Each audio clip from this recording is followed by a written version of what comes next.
Dr. Marissa Fusella here with us, and she's going to introduce herself and tell us all about DPC and what she likes to do in her practice. Marissa, you are newly an entrepreneur and you've been a doctor for a long time, so that's a big intersection of differing skills. So I'm excited to hear more about that. And we've got some fun questions prepared for you. So if you can introduce yourself, what you do for work, what you do for fun, and what decade of life you're in. Wonderful. I'm Marissa Fusella. I'm a family physician that just started her own direct primary care practice in Latham, New York. I've been practicing in the area for about 7 years out of residency. I have 3 little kids. I'm in my upper 30s. And I really enjoy taking care of patients and, getting to know them and getting them to stay healthy. Yeah. Yeah. Where did you go to med school?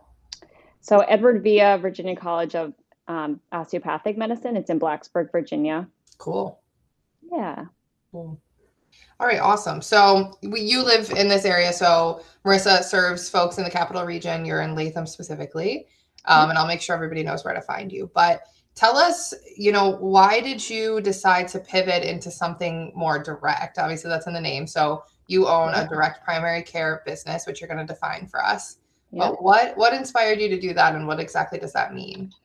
So as I said, I really love taking care of patients. I love getting to know them, their health, their families. And I was finding out more and more that I was leaving the office where patients were upset for waiting long periods of time for their doctor. They didn't feel heard. I didn't feel like I was having enough time to discuss with them both lifestyle as well as their own results. And I just didn't feel like overall that helped them long term. And I wanted to be a family physician, and that's why I went to medical school and residency for that. And I wanted to bring that old school physician vibe to the capital region again. So that's when I found out what direct primary care was. And I said, you know what, this is the answer. And I'm in a part of my career where I feel pretty comfortable with the medicine, or, what I know and what I don't know, what to do with when I don't know it. It was a time to make this jump if I was going to make this jump. And what direct primary care was, and what I found out it is that it's a monthly membership. That what the monthly membership does, it gives you full direct access to me. And what that means is you can have same day visits, you can have next day visits, you can contact me through the patient portal, which comes to me just like a text message. You can call me. Right now, I'm the only physician. There's no secretary, there's no nurse. I'm acting as everyone. And I think that's, everyone's like, how are you going to do that? And I say, I think it's honestly best to do it when you're first starting out. You should know the backbones of your business. Mm-hmm. And that way, when things do expand and take off, I can pass off those jobs to people, but I can make sure that they're done in an effective manner that I want to make this practice be. I've had, the word is definitely getting out from, already people that I've seen. People really like this experience. A lot of people that I'm seeing, from this just feel like a number, and they want somebody to listen to them. They want, to take time with them, and just sitting with somebody and talking to them about their lifestyle and not feeling like I'm throwing like a medication at them. I just feel like is overall the best for a patient for long-term healthcare, as well as to kind of bring that old school physician vibe back. Because right now, between, physicians just being burnt out, there's not many people taking new patients. We have a lot of mid-levels, which are great. I mean, we worked as a team, but I just feel like the whole system, it's just, see as many patients as you can, given limited time, and you're just kind of throwing everything in the air. I always kind of felt. And now I actually can focus. I can make sure that I'm taking care of what the patient came in for, and not checking the boxes. And that's what my end of the day was like. It's never the patient, it's our current system. And unfortunately, I don't see it getting better. And I think it's going to jump into more of this kind of model of care. Yeah. I think we're seeing this a lot. And I also jumped out of the insurance-based system where it blows my mind, and I talk about this a lot, and I don't want to spend, too much time on next week to talk about it the whole time, but people only get the care that the insurance company dictates. That's not who should be making the decisions. When someone's actually really sick, if someone has a terminal or like a very serious illness that doesn't have to be terminal, they can't even get treatment until the insurance company processes paperwork. It's unbelievable. I mean, that's an extreme. I'm jumping to something that's like just so it's so representative of what's going on. So yeah, it's amazing. And from a like a patient's perspective, the idea of being able to text my doctor and like get a real response is something that feels impossible. Like, Yeah. who knew that was even an option? Like the town doctor, right? And Yeah. taking care of the whole family. And that's just really, it's such a gift to the community. So that's really amazing. So how does that interact with insurance? Would folks still keep insurance and use that to bill for like blood work and imaging and things like that? Yep. So I don't bill insurance, but you should still have insurance. Yeah. I always say, exactly like you were saying, you'll need it for medications, labs, imaging, referrals, urgent cares, hospitalization, ER Emergency. visits, those kind of things. Obviously, those are the things we try to prevent. Hmm. But you still will need those, and those will be billed by those facilities. Right. So I won't have anything to do with that. I've noticed that it's very cost saving, these direct primary care practices, for people that have high deductible plans, because people are paying like $180 to go to an urgent care visit. And my monthly membership's less than that. And I always say a lot of times those urgent care visits are kind of the bread and butter of family medicine. People are going with sore throats, a little sinus infection, where they're waiting to get seen. And a lot of times, people are prescribed things that aren't necessarily covered. So then they get a prior authorization and they end up, not getting that medication they went to urgent care for, and then ending up calling their primary care a couple of days later. So it's just one of those things that I do think will be cost effective for that selection of patients so far. And hopefully, I think, just prevent those urgent care visits that, they don't even know that patient. And I can handle, either, over the phone call, or it's just say, okay, why don't we, see you in the office, tomorrow morning or today, and see what we need to do, whatever, best fits that picture.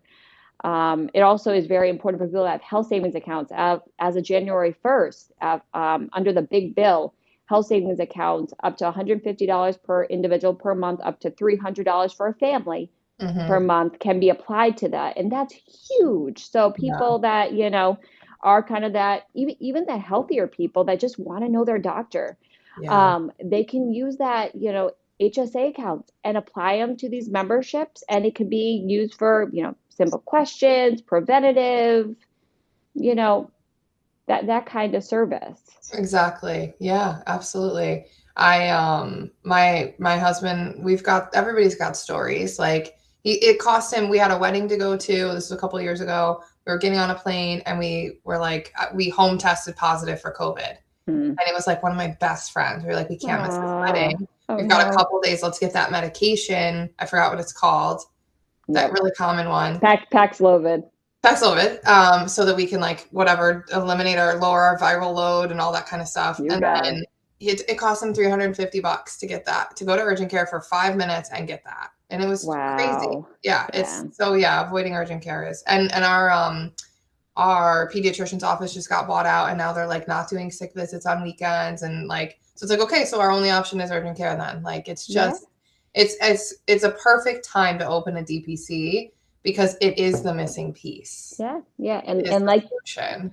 and like you say on the urgent care, a lot of times with that Paxlovid, because there's sometimes they don't even prescribe it, just because there's so many medication interactions. And I feel Mhm, like sometimes mhm, they're a little bit cautious on, mm, if this is safe, because they don't know the full picture of that patient. So a lot of times people would go to certain urgent cares and they'd be sent back to the primary care's office for us to prescribe it. Just crazy. because they feel like we have, obviously you need to know your kidney function. You have to, Right, there's different dosing of those kind of medications. So right. again, it's kind of a waste of that patient's visit. Oh my gosh, yeah. Okay. Yeah. That's just crazy. So for Yeah. your DPC in particular, I love that you said you're doing everything. Hmm. Um, you and I have talked separately that like we're on the same page. We opened our practices around the same time. We do different things, but like Yeah. I am doing everything myself as well. And I think it's the only way we're going to be able to effectively delegate when the time comes. Sure. I have made Hmm. so many mistakes by outsourcing things and then realizing that I was also outsourcing some of the decision making to that contractor. Yeah. And I didn't even know enough. And I'm like, oh my gosh, I spent all this money and I can't even use the tool that I thought I was gonna, and it's just it's costly. These are some Totally. mistakes that we have to make. So we do have like some prescribers in this community that listen to these episodes. So I'd love to ask you, you're 5 or 6 months in. So I'm only 2 months. Two I months started, in. yeah, yeah, not even. So I started at the end of January. I mean, I've Okay. been prepping for a while. Yeah. I went to the summit, direct primary care summit in July, and from there I was like, okay, we're gonna do this. But I knew I wasn't going to be ready to go until at least January. And I'm still, like you said, I'm learning. And I think Yeah. this is the best way. You learn by your mistakes. You Exactly. obviously have a good community of people that do what you do, and you can get a lot of information from them. And my community is wonderful, but you're still going to learn and you're still going to make those mistakes. Yep. And every business, it's just having a business, which is, Yeah. different than actually knowing your material, your specialty. Yeah. So I think I'm just kind of, there's so many avenues you just don't think about when you're going to start a business. But I think it also makes you better as a person, Mhm. and meet so many other people that can just help your business out that I would never have anticipated. And like I said, I'm only 6 weeks in, and you included, in where I was before, I probably would have never met somebody like yourself or other people around, right? Yeah. Because I always felt like you're such in a bubble. And now I'm, here I am on a podcast. I would have never been on a podcast or even know how to Right. do a podcast or on social media, but Right. here I am, and I think it is a great opportunity. So, obviously, thank you for inviting me. Oh, But I think this is great to get the word out there, to reach out to anybody in your specialty, in medicine, in just healthcare, in patient load, in anyone. yeah. So on the business side, because I think for me, I have to like feel the frustration and then find a way to move past it because like I love what I do. And that's why I now do it for myself because then I Yeah. can serve exactly who is a right fit for me. I get to serve them exactly how I want to serve them, right? That's like part of the purpose of owning my practice. But I have to also do all the business stuff. And it takes up so much of my week. And the time I spend with my clients is like just a fraction of Yeah. my very busy week. So, being a business owner and a physician, you obviously want to do your physician work. That's your bread and butter. That's what you know. That's what you love. You have to do Sure. all this other stuff. How are you Hmm. navigating that? And what's a mistake you've made so far? So I think I'm still in the learning period. Yeah. Where I am in patient load, I have about like 25 patients so far. My goal in this is a couple hundred patients. So I think where I am and where I started, I'm pretty good, and that's pretty standard for these direct primary care practice starting up. I did limit it to certain days per week where I say I'm seeing patients this day and I'm allowing them to schedule their appointments. I've also, scheduled like admin time Yeah. and, time to do meet and greets. But I have to say, I kind of just look every week and see how I did the prior week and kind of change it based on that. Um, I think my biggest thing is just expecting me to see a patient every day. I think that was just it just gets too chaotic because Yeah. you're actually trying to market a lot, obviously, trying to Yeah. gain patients. So I have to be able to go out, which is different than my typical day. So I can't say, oh, I'll be here every day. And of course, if somebody calls, I can go in, but I shouldn't be, I'm not going to say, okay, patient schedule all day long. And that's not. So now I've learned to cut down on the certain patients. And, I've been following somebody that they said, start where you want to finish. And I think that's actually, I think I'm going to Yeah. go follow that.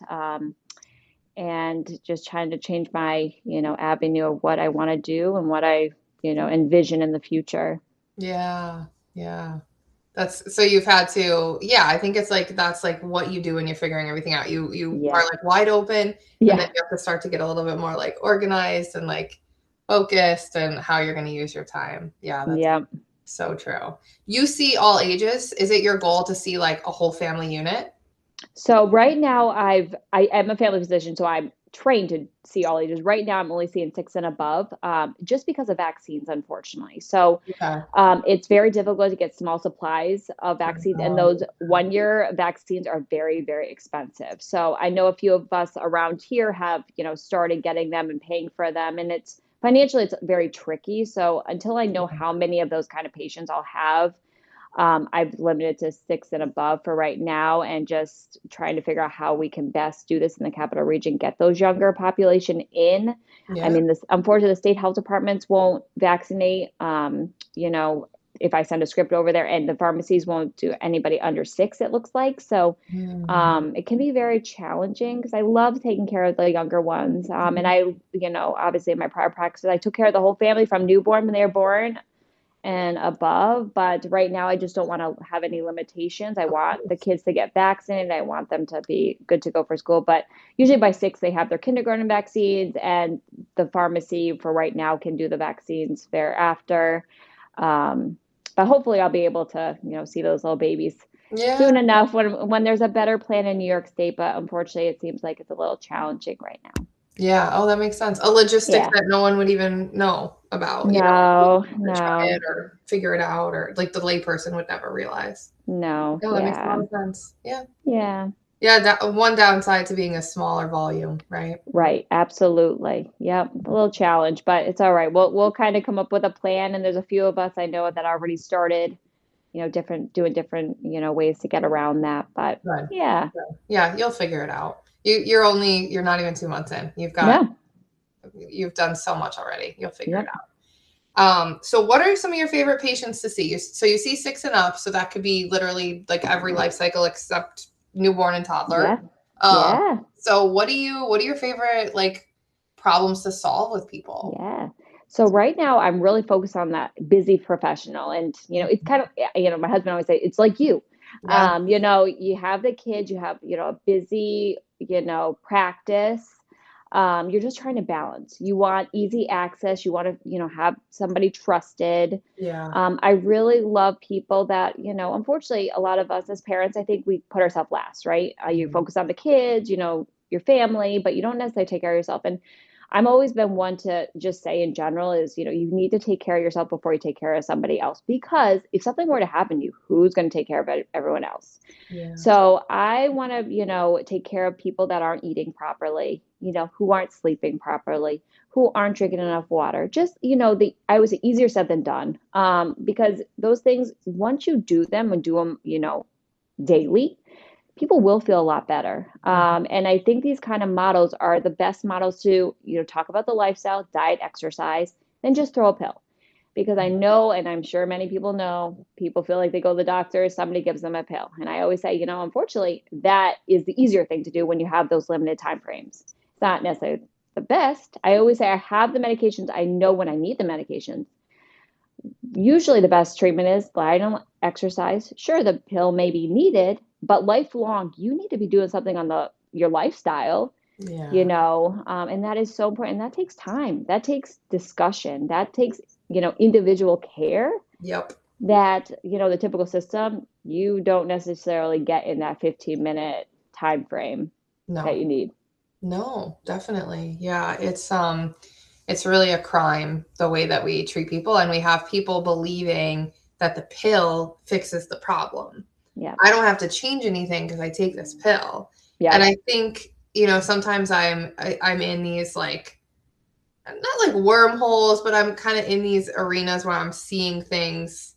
And I don't spend a lot of time on social media. I'm trying to, as we've also lamented a little bit, like we also have to figure out how to post on social media because how can we help people if they don't know we're here? But Hmm. I read a lot of like longer form stuff here on Substack, and I'm getting these things that are talking a lot about these long-term prescription side effects. Like even, as I'm learning about all the medication interactions and all the ways to treat all these chronic diseases in school, I'm like, this doesn't feel like the answer when like lifestyle and prevention is the way to go. But Sure. we've like created this system and population that believes like the pill solves the problem and we don't have to do anything else. And it's just so crazy. Are you seeing a lot about like the long-term impacts of statins? And that's really Yep. becoming like we've always, and GLP-1s is huge. Like we've Sure. always just glossed past the effects Hmm. of prescriptions, but now GLP-1s effects of prescriptions are so apparent.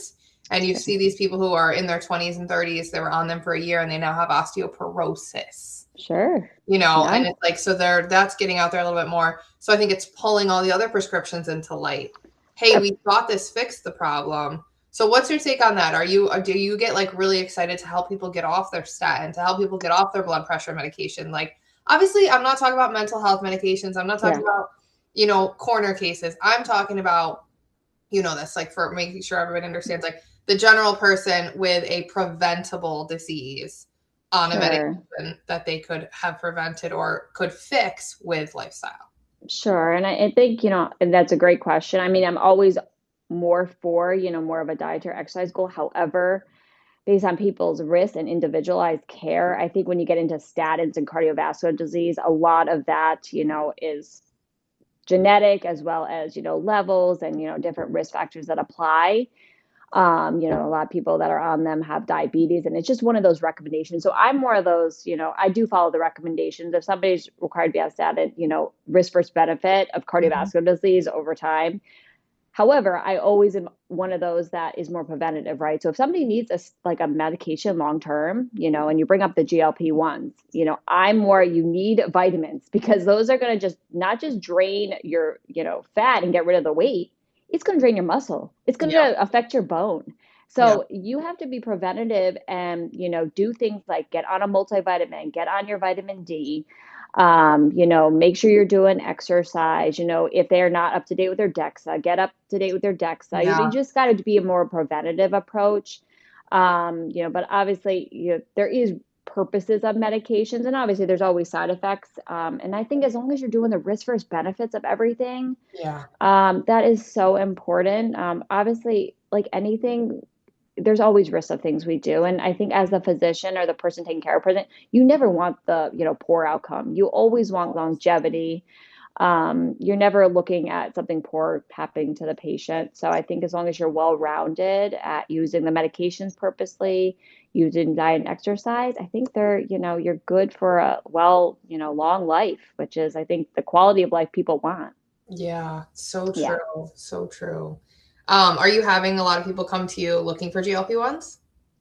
Not yet, not yet. And I think it's just because there's so many online services that are Mhm. providing, and the compounded medications, people are getting them for inexpensive. And yeah, I mean, yeah, I haven't really had too much of that. But again, I think it's just because a lot more people are, specialized on even doing even direct primary care practices like this or online services like this that are just weight loss driven or hormonal driven. Yep. And it's not that I can't do that. I can. I just am more of a well-rounded, like family physician. I want Yeah. to be that family physician. I want to be able to do all of the above. Mhm. So Yeah.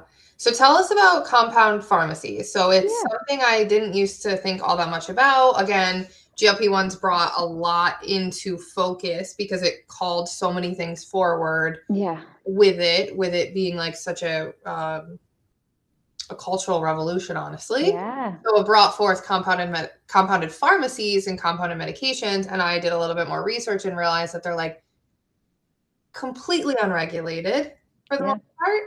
And Hmm. you're trusting that people are doing private testing and all these things, and we're finding various actual ingredients inside these medications. Um, Hmm. and I think I've even talked to a few prescribing physicians who didn't realize that MIDI was all compounded products, and MIDI Yeah, is who people are getting a lot of support from. So anyways, give us just like the 101 and your perspective, because we all will have like a different bias. Like I have a much more conservative and skeptical bias around, pharmaceuticals. That doesn't mean we don't use them. And I support all my clients that take them, but we just think sure. critically about them, right? So Yeah, I understand I have a little bit more of a conservative bend around that. But what should we know about compound pharmacies? Should we yeah. be, yeah, just give us what we should know. Yeah, I think honestly, you sum them up. It's, unfortunately, they're not regulated. Yeah. And you just don't know if the medication that you're given is fully pure. Yeah. Usually, the compounded medications are those that the pharmacies will add something in, like a lot of the GLP-1s, they can put vitamin C in it. But unfortunately, you don't know, the purity of those substances that are being provided or the makeup, and that's why they're not FDA approved. Um, and honestly, I'm not, I don't prescribe any compounded medications. I never have. And I honestly wouldn't necessarily. There's obviously a lot online and that people are getting. And I usually get those patients. And again, I'm not necessarily, I'm like yourself, I never, I just kind of talk to people about the risks if they're aware of, Oh, what's the substances that are combined in those. And a lot of people don't know. it's And I the guess thing. that's, People don't this, know. yeah, and that's always the scary thing because if they don't know, I don't know. And I always say, okay, can you find out what the, combination is in? But I guess again, you don't know the purity of the actual like GLP-1. You don't know, different combines that are in that and how much is in that. And that's a scary thing. And, from my end now, the actual pharmaceutical companies are providing, Lilly Direct, Mhm. um, Novo Nordisk is now providing them with the actual medication that is FDA approved for lower pricing. And at least what it's produced with, it's pure, and that it's safe. And I'm always for safety, and I never want anything to happen to the patient. And I think people are unfortunately right now they're willing to do Yeah. anything. And unfortunately, those people, obviously I don't know them personally or anything. It's just, scary to me as a provider where I'm seeing the patients and I don't know their monitoring or what their knowledge is on these compounds that they're prescribing. But anything that I prescribe, I always want to know it's safe for the patient. Yeah. And I want it to be cost savings. I don't want them paying all this money. And there has to be some other way. And I think, going the direct company route, pharmaceutical company now, is the way that I've sent people. And I know that they're trying to make it cost savings for the people. So that's kind of how I've been doing it. Yeah, that makes a lot of sense. Yeah, you're trying to you're always making the calculation of like what's safest, risk versus reward. I hear that from you, and that makes a lot of sense. That's how people should be treated. Yeah. That's critical thinking, right? Like Yeah. something that we've fallen out of, Yeah. not providers, I don't think, but some. Um, we've forgotten how important that is, that that can be the true north of just like, let's treat this person as an individual. That's another thing you've mentioned a few times is really that individualized care. So Yeah. what does that mean to you to do individualized care? Yeah. So, I mean, everybody's, obviously genetics are different. Everyone's lifestyle is different. Everyone's goals of care are different, right? So I think if you treat anybody like just a plain book, it's kind of like medicine. No one ever follows the direct diagnosis or plan. For one person, the treatment and management is not gonna work the same for another person, Yeah. based on their lifestyle. And I think if you're not already focusing on that, you're not gonna, have a patient that's going to succeed for long term. They're going to get frustrated. So I think that allows direct primary care allows for that, allows time with the patient actually to set up the lifestyle, what's going on at home life, if it's mental health, if it's physical, if it's sleep. You can talk about all different avenues that affect your health. And then the goals of care, right? Do they like to do that stuff? Do they want to be, active lifelong? Like, what are their goals in care? Do they want to, do procedures? Those kind of things. I think as a family doc, you want to be able to educate, and that's always one thing I always say with my first patient. You'll get to know me. I'm here to educate. I'm not here to force you to do anything. I'm just going to educate, give you your options, and I think that's what is needed for, a family physician to, best do their job. Yeah, you empower them and then you kind of encourage them to make the decision versus Right. like I love that because again, we've also been groomed that the doctor makes all the decisions. Yep. Mm-hmm. Right? Where it Yep. should actually be like these are your options for lowering your blood pressure. Right. This is completely controllable with lifestyle via X, Y, and Z, or there's Mm-hmm. medication, Yep. or come back, and then 3 months, and then we'll put you on this medication. Like, Yep. what do you want to do? Versus like, you have high blood pressure, here's your script, go fill it. Right. Right? Yep. Like, those are two totally different Yep. things. And we've been groomed to accept the latter when really we should only be accepting the former. And that's something I coach my clients on is like, ask the doctor what your options are. Mm-hmm. Yep. And All you have to and do is ask. I'm not teaching you how to override your doctor. I'm not overriding your doctor. right. I'm saying ask. I Yeah. teach them how to go in and say, like, doctor, I have 3 questions today and I need you to help me answer them. Because, it doesn't sound like you practiced, weren't doing this for decades. You Right. realized you wanted to break the mold a little sooner. But there's people that have been doing this for decades and they're like, Sure. you're this, you're this, you're this, you're this. Okay, goodbye. 3 minutes. Yep. Right. And Yeah. so they have to stop the doctor in their tracks to get them to actually break the trance, pay Right. attention. This is a human being. Right. And these are so like, how would that, like, you've been inside.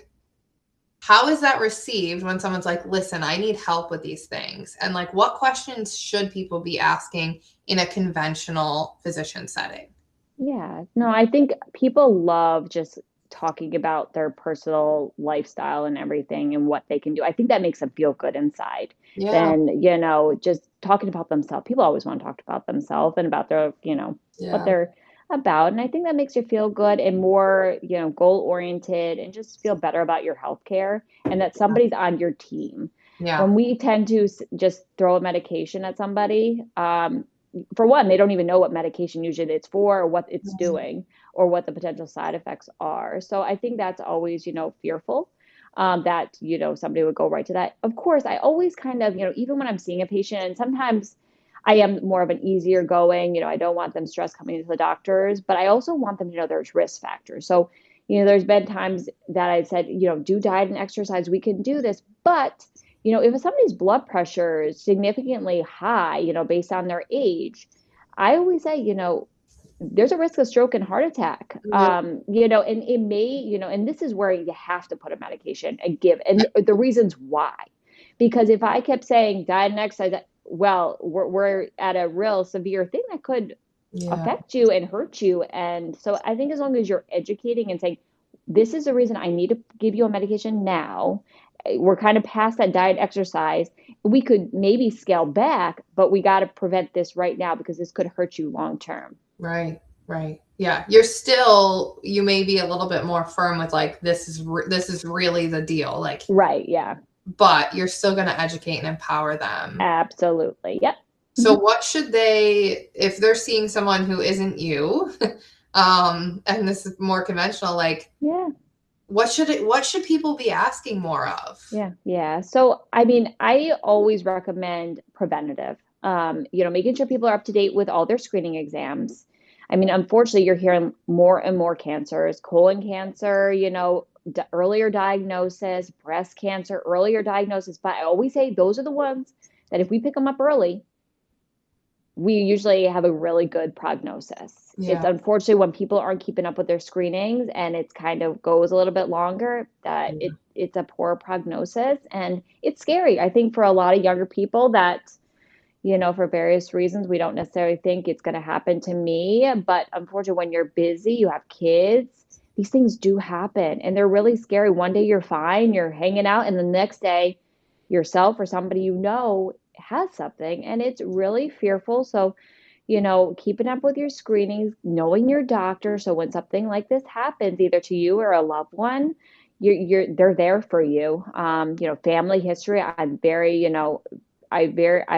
believer of, knowing your family history, those risk factors, and letting your physician know or your medical team, because that really is something that can be a preventative approach. Mm-hmm.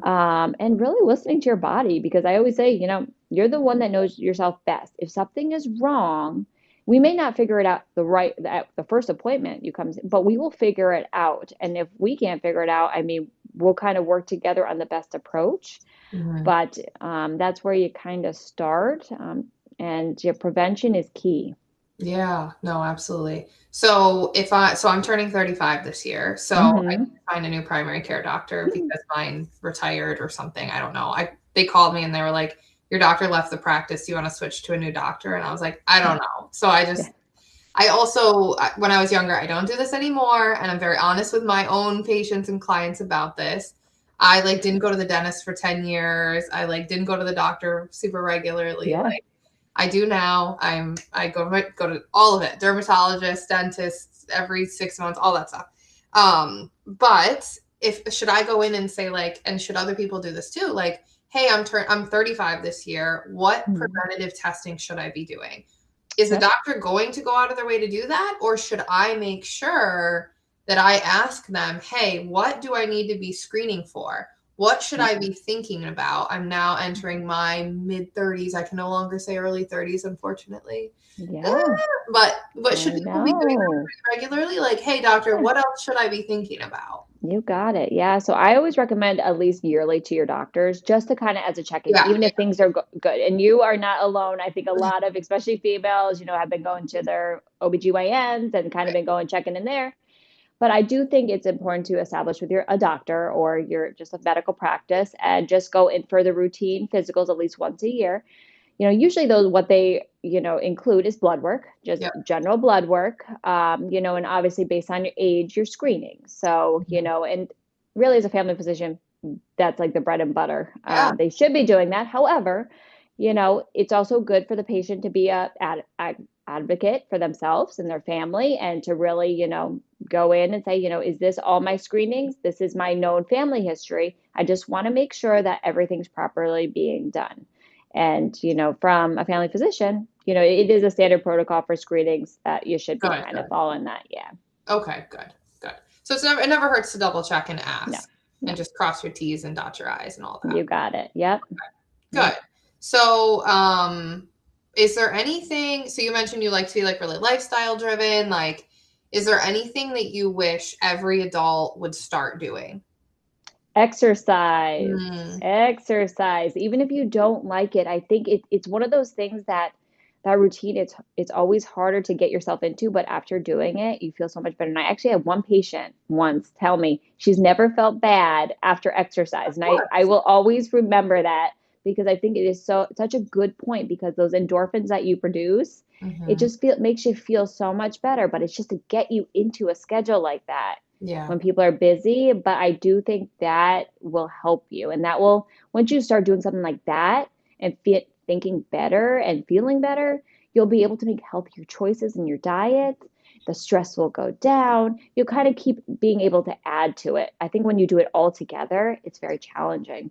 For sure. And people are like, I can't do this. I don't have time for this. It's too hard. And you kind of set yourself up for failure. And I think Yeah. doing it at a stepwise approach and seeing how much you do feel a little bit, I think that's the way to do it. Yeah. So you obviously you're very busy. Your husband's also a physician, right? Hmm. You have three little kids, three boys, Yeah, right? three boys. Yep. How do you fit exercise in? How do you kind of make your life? How do you make Yeah. it work?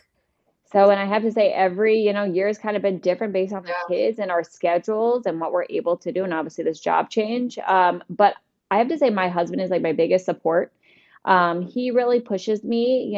We kind of come up with like, we know we feel better when we exercise, and when we don't, we're like in a slump. So, we kind of make each other at least 3 nights per week. We make each other after we put the kids to bed. That is like our hour. Even if the work's not done, we make sure we go downstairs and exercise, Yeah.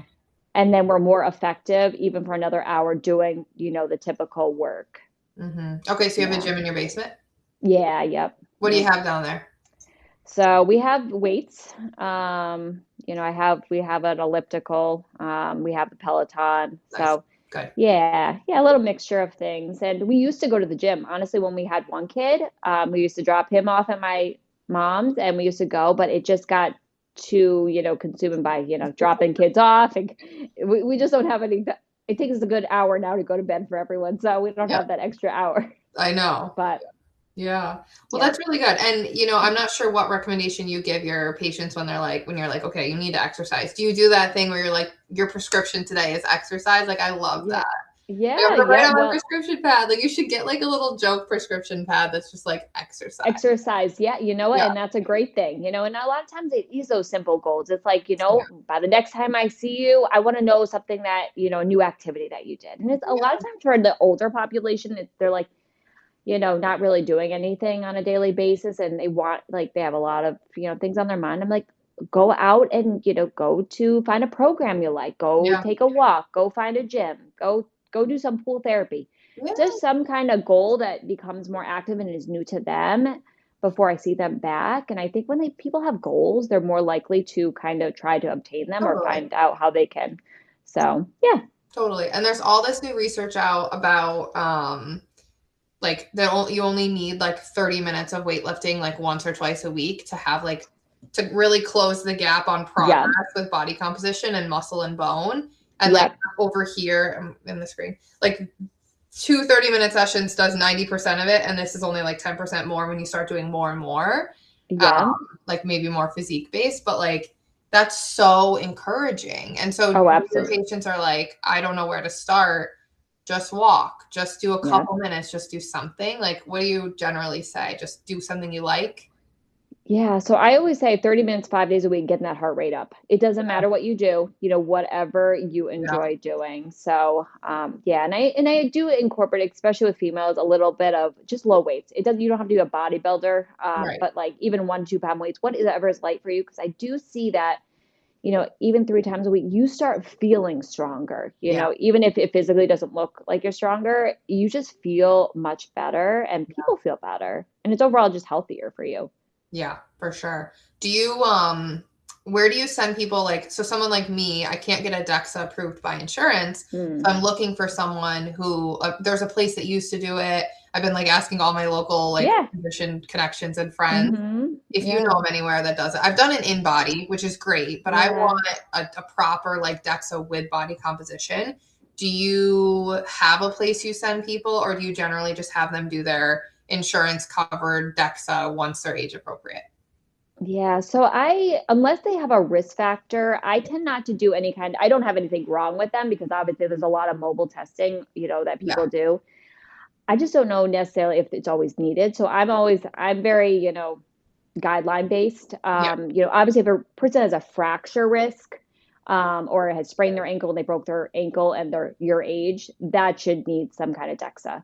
right. But if it just to do a test for prevention, I try not to do that because my goal would be to do, I'd recommend vitamins, making sure you get your multivitamins of vitamin D, calcium per day, as well as weight bearing exercise, than Yeah, just going to a test. Because if I'm going to go, you know, I always, whatever I'm ordering, I need to know what I'm going to do with that kind of diagnosis. right. And I'm hopeful that somebody like yourself that overall is pretty healthy, you don't have osteoporosis, but, Right. unfortunately, anything is possible. So, Yeah, no, I actually want it to see like my visceral fat, gotcha. where my Yep. muscle is. I'm not worried Yeah. about bone. I Yeah. actually am very fortunate. I have no risk factors for That's like all this awesome. stuff.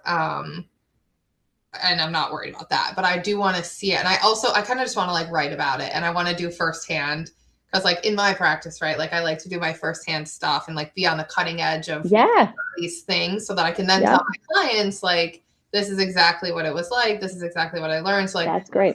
I do the in body just to have that information for myself. Like Yeah.